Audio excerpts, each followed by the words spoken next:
Gagasan itu asupan pokok demokrasi berkualitas. Gagasan mesti dipertarungkan. Yang terbaik akan menang. Semakin banyak politik gagasan mengisi panggung, politik identitas tak punya tempat bernaung. Simak Gagasan UKI. Assalamualaikum warahmatullahi wabarakatuh. Salam sejahtera untuk kita semua. Om Swastiastu, Namo Buddhaya, salam kebajikan. Teman-teman, pemilu sudah selesai. KPU RI sudah mengumumkan hasil akhir penghitungan suara manual yang dilakukan berjenjang dari tingkat TPS, kecamatan, kabupaten kota, hingga tingkat nasional. Proses penghitungan manual ini dilakukan bersama-sama saksi dari seluruh partai politik dan juga paslon ya, kalau konteksnya adalah Pilpres.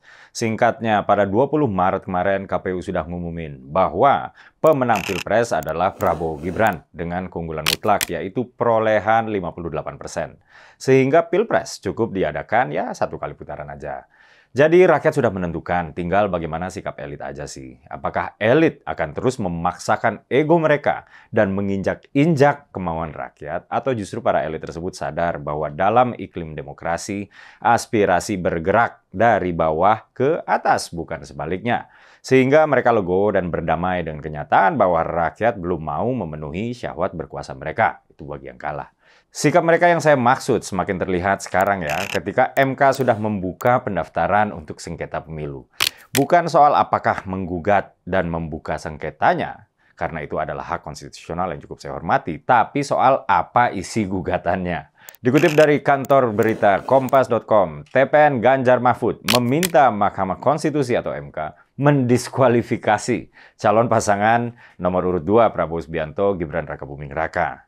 Sama, Timnas Amin atau Anies Mohaimin juga meminta hal yang serupa atau kurang lebih ya samalah. Pertama dari Timnas Amin dulu. Ketua Tim Hukum Nasional Anies Mohaimin, Pak Ari Yusuf Amir menyebut Gibran merupakan biang permasalahan pada pemilu 2024. Kata Pak Ari, kita meminta supaya ada pemungutan suara ulang. Tapi biang masalah di Cawapres itu tidak diikutkan lagi supaya tidak ada cawe-cawe dari Presiden atau Pak Jokowi lagi. Kata Pak Ari di MK kemarin ya. Sementara TPN Ganjar Mahfud melalui Deputi Bidang Hukum TPN Ganjar Mahfud, Pak Todung Mulya Lubis, mengatakan bahwa pasangan Prabowo Gibran udah melanggar hukum sejak mereka mendaftar ke KPU. Misalnya soal batas minimal usia Capres-Cawapres. Kata Pak Todung, ini sebetulnya sudah dikonfirmasi oleh MK-MK atau Majelis Kehormatan MK ya. Dan terakhir oleh DKPP atau Dewan Kehormatan Penyelenggara Pemilu. Ujar Pak Todung ya saat diwawancarain wartawan di MK Jakarta Sabtu kemarin. Nah teman-teman, buat saya TPN Ganjar Mahfud dan Timnas Amin sangat kekanak-kanakan, kayak bocah. Kita ibaratkan lomba lari, mereka kemudian kalah telak. Terus nangis-nangis ke orang tuanya minta lomba lari diulang. Dan pemenang lomba lari jangan diajak lagi, supaya mereka bisa menang. Yang jadi poin juga ngada-ngada, misalnya pencawapresan Mas Gibran. Seperti yang pernah saya bilang di Gagasan UKI 2 episode lalu soal pencawapresan Mas Gibran, ini sudah terjawab dari sejak lama sekali. NKRI masih ada sekarang karena ditopang oleh konstitusi. Konstitusi adalah kerangka aturan main bernegara. Terlepas dari segala kontroversinya, konstitusi pula yang memberi ruang kepada Mas Gibran untuk dicalonkan menjadi cawapres. Dan juga karena konstitusi, adapun pelanggaran etik oleh oknum hakim MK, putusan MK nggak bisa dibatalin.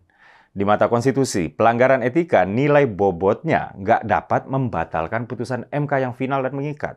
Makanya proses sidang etik pun nggak sekompleks sidang putusan Mahkamah Konstitusi. Misalnya nggak ada pemeriksaan saksi dan nggak membuktikan bahwa intervensi itu ada, seperti yang dituduhkan. Pencalonan Mas Gibran sebagai cawapres adalah sah secara konstitusi, hukum tertinggi di Indonesia. Apalagi kemudian terbukti rakyat sudah memilih Prabowo Gibran. Prof. Mahfud yang menjadi cawapres Pak Ganjar pun sudah mengatakan demikian.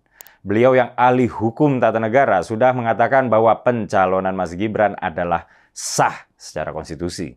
Sementara sengketa di MK nanti itu soal penghitungan suara, bukan mempermasalahkan lagi putusan MK sebelumnya terkait batas minimum usia Capres-Cawapres. Nah, umumnya orang yang menyengketakan hasil pemilu ke MK itu bawa dokumen salinan C hasil ya, atau D hasil, kemudian dilihat kembali. Lalu kalau ada ketidakcocokan maka akan dihitung ulang. Bukan soal ya membatalkan putusan MK atau kebijakan Presiden soal perlindungan sosial. Nah, bagaimana respon TKN Prabowo Gibran terkait permintaan pembatalan dan pendiskualifikasian ini?